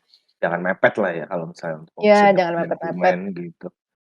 Iya, terus prosesnya juga lama gitu. Walaupun misalnya dokumennya udah siap, terus nanti nungguin visanya diproses dulu. Jadi kita nunggu aja duduk diem, nggak tahu ini bakal keterima apa kagak. Iya. Oke, jangan lupa fotokopi KTP dan juga surat pengantar dari RT. Oh, nggak ada ya, nggak perlu. Suratnya apalagi dari kakak segala macam dimintain. Ada yang tanya kalau ke Kanada harus bisa bahasa Prancis Kak, tergantung mau ke provinsi yang mana. Kalau misalnya provinsi yang Quebec itu, yang Quebec itu harus bisa bahasa Prancis. Dan kalau di Quebec juga kalau mau kerja di sana harus bisa bahasa Prancis. Aku soalnya sempat dapat ketemu orang dari kantor yang nanyain mau ini nggak kalau misalnya ditawarin kerja di Quebec mau apa enggak gitu. Terus gue bilang, wah Quebec mesti bahasa Prancis ya, aku nggak bisa gitu. Terus dia bilang, oh iya mesti bisa bahasa Inggris dan mesti bisa bahasa Prancis, mesti bilingual. Terus aku bilang, aku bahasa Prancis aja nggak bisa, cuman tahu kalau lagi baca label makanan doang kan udah inget beberapa kata-kata yang udah hafal ya karena udah biasa baca juga. Iya, tapi sisanya kalau disuruh ngobrol, aduh bingung. Tapi lakiku karena orang Kanada dia bisa bahasa Prancis, jadi kadang kalau aku lihat sesuatu yang bahasa Prancis aku nggak ngerti, bisa tanya dia atau dia cuma tahu oui omelette du fromage. Oke, thank you banget Kak Dia udah sharing buat teman-teman juga nih ya. Kalau misalnya pengen move atau cari kerja nih, udah langsung aja ke Kanada gitu, nggak usah jauh-jauh ya nemenin Kak Dia. Siapa tahu bisa masak tempe bareng gitu. Ayo minus 40 derajat barengan, nggak bisa punya freezer di sini. Oke, thank you Kak Dea udah sharing banyak ya di arisan ini. Thank you banget. Nah di sini Kak Wulan nih. Nah ini ada satu pertanyaan lagi nih dari Fadila. Hai Kak, mau tanya, Kak Dea mention tentang co-op program. Kira-kira income dari kita join co-op itu bisa fully cover biaya sekolah untuk ambil master degree di Kanada nggak? Wih, ultimate question nih. Mungkin tergantung ini ya, tergantung programnya apa, maksudnya tergantung industrinya apa. Karena kalau kerja lewat co-op program itu harus di industri yang di program yang kita memang lagi pelajarin. Bagi yang baru join mungkin co-op itu jadi program kita di mana bisa kerja full time di tengah-tengah lagi kuliah. Jadi semester kuliah kelas-kelasnya di pause dulu, nggak usah ngambil kelas dalam satu semester dan kita kerja full time dalam satu semester 8 jam per hari, dibayar full time selama 1 atau 2 semester tergantung mau ngambil semester kerjanya berapa semester ya? Iya, boleh. Kalau boleh part time ngambil. gitu nggak bisa berarti kalau misalnya untuk co-op program ini? Nggak bisa, harus full time kerjanya. Jadi 8 Oke. jaman lah per harinya. Tergantung ini sih, tergantung industri. Kalau kayak kerja di accounting gitu, aku dengar-dengar katanya tetap banyak overtime. Tapi overtime-nya dibayar ya, nggak kayak di Jepang, untungnya. Wow, Jadi nggak langsung ini ya, stres-stres amat. Guri personally attack nih. Iya, terus kalau aku waktu itu aku di bidang marketing, aku kerja dalam sosmed, bikin konten buat universitasku kebetulan. Jadi aku sekolah di universitas ini, terus kerjanya juga di universitas ini untungnya. Jadi gampang kalau transportasi segala macam. Dan aku ngambil 2 semester kerja, total biaya yang aku dapat dari gaji itu bisa diputar balik buat bayarin hampir 2 semester belajar selanjutnya. Jadi lumayan juga kalau misalnya kayak waktu itu kebetulan aku dapat kerjanya pas COVID. Itu ini banget sih beruntung banget ngerasa kan COVID Maret tuh. Terus tadi semesternya Kanada itu kan dari Januari sampai April, terus Mei sampai Agustus, habis itu September sampai Desember. Nah, Maret COVID, jadi di tengah-tengah semester yang Januari sampai April itu tiba-tiba semua harus online. Nah, di bulan Mei aku dapat kerja. Tuh aku bener-bener kayak, wah, kirain nggak bakal bisa dapat kerjaan ini, kerja yang co-op ini. Jadi dari bulan Mei sampai Agustus aku kerja, terus mereka tanya, mau ini nggak kalau kita renew kontraknya sampai Desember, mau terima nggak? Terus kayak, oh iya dong, mau.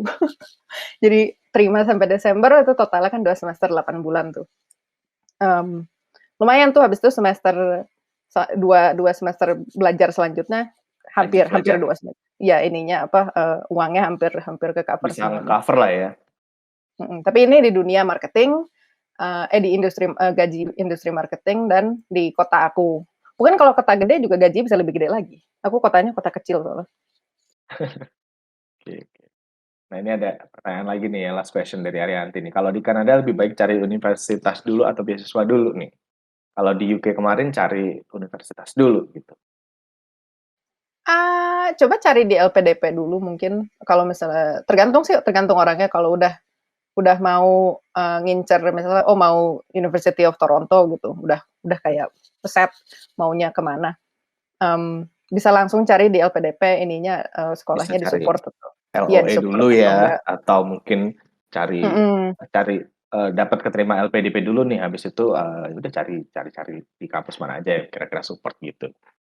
Iya, kalau misalnya udah dapat kuliahnya langsung cari ke universitasnya, ada pilihan apa aja, tapi kalau enggak ya LPDP juga bisa, ntar tergantung dapatnya di mana. Cuman kalau tergantung dapatnya di mana ya hati-hati dapat di bagian yang winternya sadis. Siap-siap aja kalau sampai minus berpuluh-puluhnya itu. Aku dulu memang ngincernya dari awal cuman pengen di provinsi British Columbia yang katanya winternya paling tidak sadis, tapi ternyata sadis juga ujung-ujungnya. Dan memang karena lakiku di British Columbia, jadi aku carinya di sini juga biar dekat sama dia. Oke, thank you. Kak Dea ya, udah sharing ke Kak Wulan nih. Nah, Kak Wulan, ada ini nggak pesan dan kira-kira nih buat temen-temen yang mau ke China atau ke Singapura ya, kalau misalnya Singapura sih mungkin as long as duitnya banyak ya, nggak perlu ini ya kalau di Singapura. Kalau di China sendiri nih gimana nih? Ada pesan mungkin buat teman-teman yang pengen tinggal di sana? Pengen tinggal atau pengen main? Karena ini ngomongin living, berarti tinggal. Kalau living di China itu tadi ya, maksudnya ekspektasinya jangan terlalu tinggi meskipun negaranya maju, tapi karena segalanya murah, mereka produksi sendiri kan semuanya. Jadi ya jangan berekspektasi tinggi untuk kayak dapat gaji gede seperti murah tuh nggak bakalan bisa. Mereka kebanyakan ya biasa aja standar hidupnya, karena belanja apapun tuh udah yang murah banget sampai aku tuh rela kok meninggalkan semua barangku waktu pindah gitu. Karena Padahal saking murahnya. iya, tapi itu original dan bermerek semua kayak sepatu Waduh. Toms, itu sepatu winter aku punya Toms 2 warna biru dan warna coklat. Bener-bener nyaman dipakai untuk ke Beijing yang dinginnya -30. Kemudian itu aku tinggalin. Kot-kot Uniqlo-ku asli dari Uniqlo juga aku tinggalin gitu. Ngapain di Singapura bawa kot-kot Uniqlo itu? Iya benar. Jadi itu sih semuanya murah, semuanya ada, makan pun murah gitu, dan makanan halal sangat mudah didapat ya, tapi dapatnya dari Oke. Chinese lanjau apa namanya, lanjau lamien makanan halal. Kemudian ada yershari dari Xinjiang, itu juga makanannya halal, dan orang Xinjiang itu cantik-cantik, ganteng-ganteng seperti orang Turki, karena mereka masih satu bangsa ya dengan Turki. Maksudnya kayak etnisitinya masih sama gitu. Terus ekspektasinya kalau di Shanghai sih maju banget, tapi di kota lainnya ada juga yang masih sangat-sangat tradisional. Jadi toiletnya itu masih berupa lempengan tanah yang cuma dibuletin 2 atau 3 gitu. Culture shock yang luar biasa tentu saja toilet, tapi sejak 2012 sudah direformasi, jadi benar jauh lebih baik daripada waktu pertama aku datang tuh sering lihat ranjau gitu loh, karena mereka nggak biasa nyiram gitu. Yang nyiram itu Kebiasaan harus ya. orang yang berikutnya. Enggak, itu Wah. kayak buang rezeki gitu loh. Jadi nggak boleh disiram. Jadi unwritten rule ya, berarti di sana gitu. yes, unwritten rule gitu kan. Jadi sering banget aku kadang di hotel pun ya, hotel gitu kan. Aku buka, oh my god, mataku. Apa tuh? I can unsee it. gitu. Oke. Jadi ya sering gitu kayak gitu. Terus ada juga beberapa tempat yang lucu gitu. Jadi toiletnya itu nggak ada sekatnya. Jadi kita kayak depan-depan sama orang lain gitu. Aku bisa ngobrol ya. stres. Aku stres banget sebagai orang yang dapat privacy gitu kan. Terus harus selalu bawa masker, minyak kayu putih, dan tisu basah sendiri atau semacam semprotan air sendiri. Biasanya itu kayak ada aqua, terus aquanya yang bisa disemprot itu loh kepalanya itu. Kayak semacam jet shower, jadi kita bisa isi air terus kita gunakan gitu. Oke. Berarti kayak karena nggak ada tisu sama sekali gitu. Iya. Personal hygiene-nya benar-benar harus diperhatikan juga ya kalau ke China juga. Iya. Aku paling bahagia kalau ke China itu ke mall-mall besarnya yang namanya of course Japanese Takashimaya. Itu udah dijamin damai banget. Toiletnya itu yang bisa nyanyi-nyanyi, terus ada keluar angetnya gitu. Aku bahagia sekali gitu. Tinggal di situ kayaknya bahagia juga ya kan? Enggak ya? Kebetulan tempat kerjaku itu dekat. Ada yang toiletnya seperti itu, dan aku seneng banget kalau pas ditugasin ke situ gitu kan. Toilet yang cantik, wangi, harum, dan beradab gitu kan. Gitu sih. Terus apa lagi ya? Selain toilet, oh iya, orang Cina itu mereka itu kalau bicara itu pakai nada tinggi. Bukan berarti mereka marah-marah. Kalau marah-marah nadanya lebih tinggi lagi. Nah, kalau belum terbiasa kita sering kaget-kaget gitu. Kalau di subway atau di bus gitu, tahu-tahu orang ngomong gitu kan. Nah, tapi pada saat udah belajar bahasa Cina, kita jadi paham karena mereka memang tone pertama aja dimulai dari sol. Do, re, mi, fa, sol. Ma. Katanya guru yang belajar bahasa Chinese. Jadi dia tahu kan. Logatnya tinggi, nadanya tinggi, tapi beda sama nada tinggi ya. Iya, kalau ngomong tuh nadanya kayak kita dibentak-bentak gitu loh. Kalau yang perasaannya sensitif pasti yang apa sih gitu kan. Tapi nggak kebayang nih orang Batak belajar, orang Medan belajar Mandarin gitu. Wah, itu double dibentak-bentak. Aku nggak tahu. Tapi waktu pertama kali datang tuh seperti yang kaget-kaget, kayak tersinggung. Ini orang kok bentak-bentak gitu. Padahal dia ngomong biasa aja, nggak ada niat mau bentak-bentak. Kalau bentak-bentak nadanya beda lagi udah. Tapi beda sih sama orang Taiwan. Orang Taiwan tuh lebih halus gitu loh. Kalau mau tahu ya, kalau pas nonton drama China itu Dracin, itu ya, kalau lihat Tom Mingse itu kan ngomongnya dia Betul. low apa ya, low tone gitu. Kalau yang Mandarin yang dari mainland ngomongnya pakai tone tinggi gitu. Kalau dengerin TikTok aja udah pasti udah tahu. Dan mereka tuh makan ya, untuk makan kalau di Indonesia kan makan tidak bersuara. Di sana tuh makannya bersuara gitu. Aku jadi kadang kalau makan gitu ya, padahal aku makan sama dosenku gitu kan. Tapi dosenku makan di sebelahku dan di depanku dan mereka yang aduh kecapan gitu loh Ibnu. Aku tuh kayak yang oke, Karena nggak I'm biasa aja I'm gitu. okay gitu loh. Ya aku yang nggak biasa aja gitu. Tapi pada akhirnya aku harus menerima gitu loh bahwa Dan mereka membiasakan diri juga. Oh enggak, aku nggak bisa. Ya aku sudah terbiasa dengan makan jangan bersuara gitu loh. iya, udah dari kecil Sudah udah di mengakar kayak gitu ya, sudah jadi mengakar gitu. saat ketemu dengan atau berinteraksi langsung itu mereka kalau makan tuh benar-benar menikmati banget. Kalau makan mie itu sampai yang Ada slurpingnya kuat di sana sini gitu kan. Ya, tapi ya aku berusaha untuk ya namanya juga apa ya, kita sedang cross culture understanding gitu kan. Sebenarnya mereka baik-baik banget. Orangnya tuh baik-baik banget gitu. Tapi ya kadang ada beberapa hal yang kita nggak srek. Kita bisa nggak menyesuaikan. menerima dan menyesuaikan dan bersikap biasa aja terhadap hal itu. Karena kalau muka kita udah kelihatan beda kan mereka pasti yang ada apa yang salah gitu. Bener. Keringi gitu kan nggak mungkin. Bener. Jadi ya kita ya makan aja pelan-pelan sesuap demi sesuap, sedangkan mereka yang kayak gitu sih. Itu yang paling berat sih. Masalah toilet, dengerin orang makan, nada tinggi.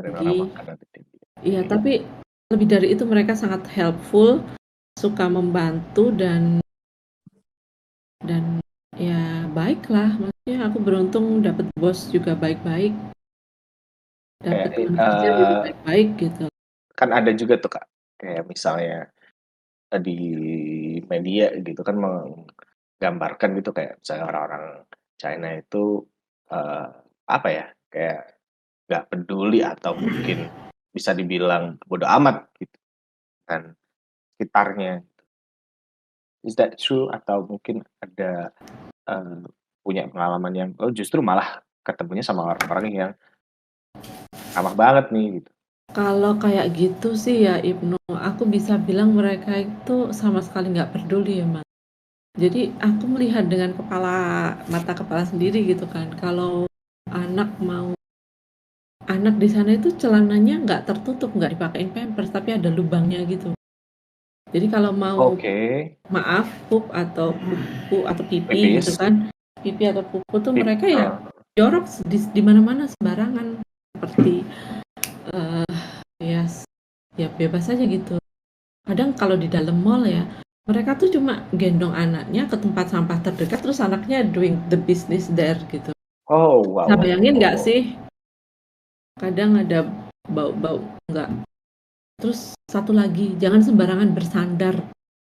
Karena mereka tuh suka banget itu loh, mengeluarkan dahak. Oh, tiap pagi gitu kan. Itu dikatakan sebagai sesuatu untuk kesehatan gitu. Tapi aku pernah ya bersandar di ATM gitu kan, dan kamu tahu nggak ada dahak mengalir di tanganku gitu, aku yang iu-iu sepanjang jalan gitu yang iu-iu. Jadi aku jadi dari itu kesehatan nggak? Itu di ATM. Bagi mereka sih.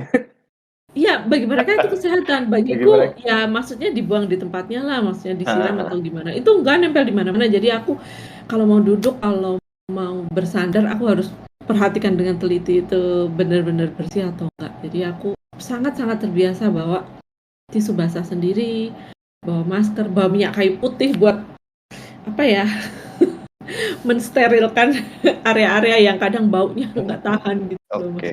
Jadi kayak istilahnya personal hygiene waktu di China itu benar-benar harus diperhatikan ya, karena Iya, ya iya. ya udah kebiasaan orang sana juga ya. Iya, iya emang aku Mhm, tidak mhm. bermaksud merendahkan ya, karena budaya memang beda di satu tempat dan di Betul, satu betul. tempat lainnya gitu loh. Cuma ya kayak kita kan udah terbiasa harus disiram toilet basah dan apa segala macam, itu ya terpaksa harus menyesuaikan, nggak mungkin kita siram toiletnya dengan air gitu. Mereka kan tipenya juga toilet kering gitu. Mendengar Udah. Kamulan jadi ragu buat ke toilet sana. Kak Felicia kalau ke toilet nggak usah jauh-jauh ke Cina. Berarti di sini dekat-dekat rumah aja. Oke. Satu tips kalau Satu tips nih. jalan-jalan ke Cina, kalau udah kebelet masuk ke hotel, hotel manapun mereka akan welcome. Udah jalan aja, tanya toilet di mana, terus do your business there. Hotel itu toiletnya jauh lebih bagus, jauh lebih wangi, jauh lebih bersih, dan biasanya ada handuk, tisu, segala macam. Di Toilet umum toilet aku nggak umumnya sarankan. hotel? Maksudnya toilet dalam Enggak, kita hotelnya? masuk aja ke hotel, ke lobby, terus kita Oh, bisa oke. tanya Sisojen Jainar atau Weisengjen Jainar gitu. Udah masuk aja. Pasti dibolehin kok. Aku traveling ke banyak kota di Cina, aku kalau udah jalan gitu kan, kalau dingin itu kan pasti kita kebelet ya. 30 menit kebelet, 30 menit kebelet. Kadang 15 menit gitu kan. Itu pasti Anyang-anyangan aku ya? ya anyang-anyangan Anyang-anyangan. gitu. Anyang-anyangan tuh sakit tahu. Oh iya bener-bener. Beser, beser, beser. Iya beser. Nah, Beser. kalau beseran itu aku biasanya jalan-jalannya ke area yang banyak hotelnya gitu kan, kita bisa numpang. Udah, itu senjataku paling ampuh daripada pakai toilet umum. Karena toilet umum aku Oke, buka oke, oke. ranjau, no. Sedih aku nangis. Aku tidak bisa membayangkan. Itu budaya sih, budaya. Waktu Bener, aku bener, bener. beneran tanya ke orang-orang sana, mereka tidak melihat hal itu sebagai sesuatu yang salah gitu. Kadang ada yang malah nggak disiram, ditumpukin aja lagi, kok bisa gitu loh.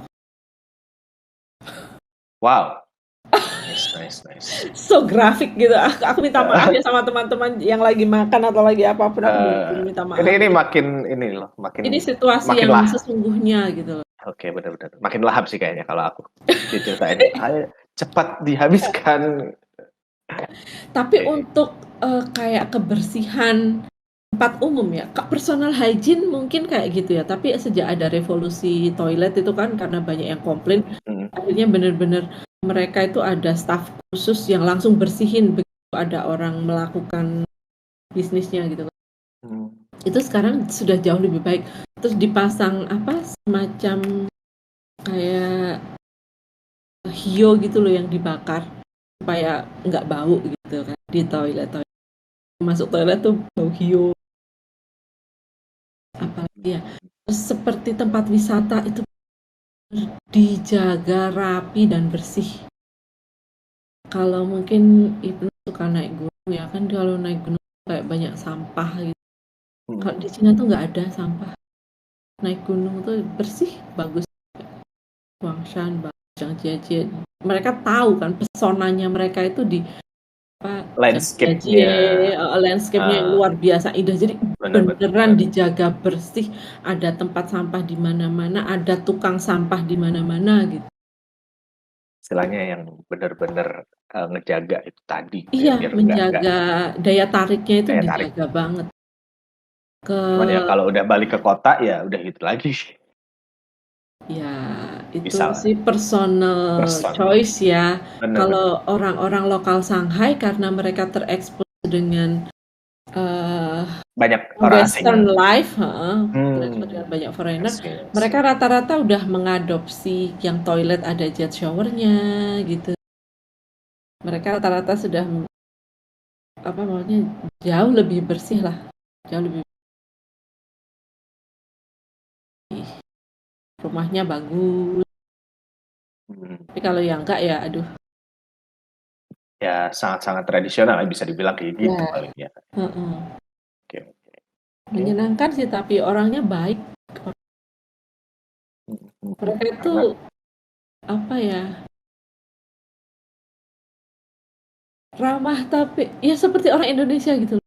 Niat menolongnya tuh tinggi gitu loh. Kalau misalnya kayak kita butuh beneran ditolong, dicariin, bantu. helpful ya, bisa dibilang Iya. helpful, cuman ya mungkin mayoritas atau orang di sana punya kultur yang ya udah bodo amat dengan mungkin kebersihan atau ya budayanya Iya, itu tadi di budayanya awal ya. itu tadi. Budayanya. Mm-mm. Oke. Menarik ya. It's Menarik. culture shock banget sih. Culture shock. Heeh. Di Indonesia yang kulturnya kaya juga pun kadang masih culture shock juga sih kan. Kayak mungkin Iya. aku eh, Di Palembang. bukan. Waduh. Di Palembang culture shock nggak, Ibnu? Wah, itu kayaknya Ajrin tuh yang bisa sharing tuh di Palembang, mungkin bisa dibandingkan. Ya gitu deh. Kita mah yang tinggalnya di Jawa nggak pernah ada culture shock macam-macam ya. Ah, iya benar-benar. Aku pas waktu ke Bawean itu aja kadang juga masih culture shock sih. Cuman mungkin enggak yang Culture shock selalu. apa kegawean? Bawean, Amarowo.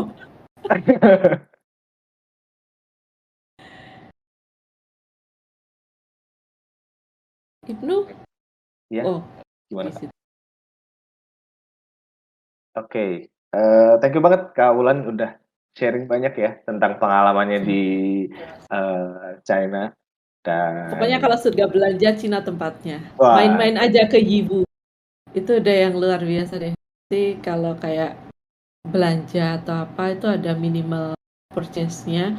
Mereka biasanya udah punya forwarder sendiri atau kalau punya kenalan forwarder Indonesia bisa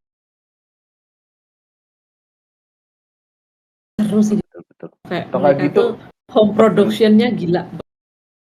atau lewat AliExpress juga bisa lah ya. AliExpress juga bisa ada purchase. Beli stiker. Tinggal ini aja lah, tinggal mungkin ke Kayak ngurusin beli bea sepatu. cukai. Iya, beli sepatu dengan kualitas yang sama. Like apa ya merek? Merek yang kemarin dipakai bulu tangkis Indonesia Cina itu murah-murah di Apa sana tuh cuma Pak? 200 ribuan. Ya ampun, sepatu basket gitu. Sepatu apa? Kualitasnya kayak sepatu basket, sepatu olahraga. Oh, Kita beli di Taobao beneran murah dan original gitu. Jadi aku di sana pindah ke sini tuh benar-benar yang kenapa semuanya mahal-mahal sekali gitu. Nangis. oke, buat Singapura tuh teman-teman gila. bisa juga Gila. tuh ya buka di Taobao atau AliExpress. Iya, betul. Menyenangkan. Oke, thank you banget Kak Ulan udah sharing Sama. dan ya lumayan 1 jam 40 menit lah cukup Iya. nggak kerasa ya dari pengalamannya. Seru sih, seneng banget dengar ceritanya Dea, ceritanya Ceritanya Ri. gurih tadi. Mudah-mudahan ceritaku juga bermanfaat buat teman-teman yang Iya. penasaran gitu ya. Seru. Beli barang aja nggak usah pipis dan nggak usah napas. Wah betul. Oke, ke Guri deh terakhir deh Guri. Tadi kan udah banyak sharing nih soal culture kerjaan gitu. Kalau dari Guri sendiri eh, pesan nih buat teman-teman yang mau tinggal di Jepang nih katakanlah, atau misalnya mungkin spend holiday sebulan. Hmm, gimana ya, kalau mau kerja terus mau tinggal di sini, aku bilang sih nggak masalah sebenarnya ya. I mean, despite the horror story sih. Sebenarnya sih, sebenarnya aku horor emang karena ya mungkin kejadianku untuk jadi pelajaran orang yang lain aja gitu lah. Tapi sebenarnya sih, honestly sih ya, Jepang sebenarnya bukan like ya, wah parah banget anjir gitu, ya enggak juga sih gitu loh. Yang bisa aku saranin itu kayak mungkin bisa apply ke tempat kerja yang, international branch ada gitu loh. Jadi, misalnya kayak temanku itu dia tuh sekarang, dia tuh kerja dulu juga di desain juga, di tempat salah satu kantor desain yang ternama. Mereka tuh bikin website untuk McDonald's, apa ya, Serta yang itu kan yang brand yang Serta itu tuh mereka bikin juga website-nya buat mereka. Itu penting itu karena mereka tuh gede-gede, cuman dia tuh quit gara-gara sama sih tempat kerjanya toxic sama kayak punya aku gitu. Terus, itu karena yang parah lagi tuh bosnya orang Korea. Even worse aja sih. Bos Jepang, if you think bos orang Jepang parah, wait until you see bos orang Korea. That's it. Gitu. Nah, dia tuh keluar, terus sekarang itu dia kerja di company yang bikin slogannya Nike, yang apa sih, yang Just Do It itu loh. Hmm, Heeh, dia tuh oke sekarang oke. kerja di sana, dan itu tuh kan karena memang branch-nya ada di Amerika juga kan ya, jadi itu, jadi banyak, apa sih, banyak karyawan orang bule gitu, orang luar negeri gitu loh. Jadi yang bisa aku saranin itu cari company yang karyawannya tuh, mayoritas bukan orang Jepang gitu. Jadi ada a good mix of orang Jepang sama foreigner juga karena, there's like 50-60% tempat kerjanya lebih bagus ya daripada yang kayak traditional Japanese company gitu aja. Kalau yang mau kerja desain di sini, satu say jangan.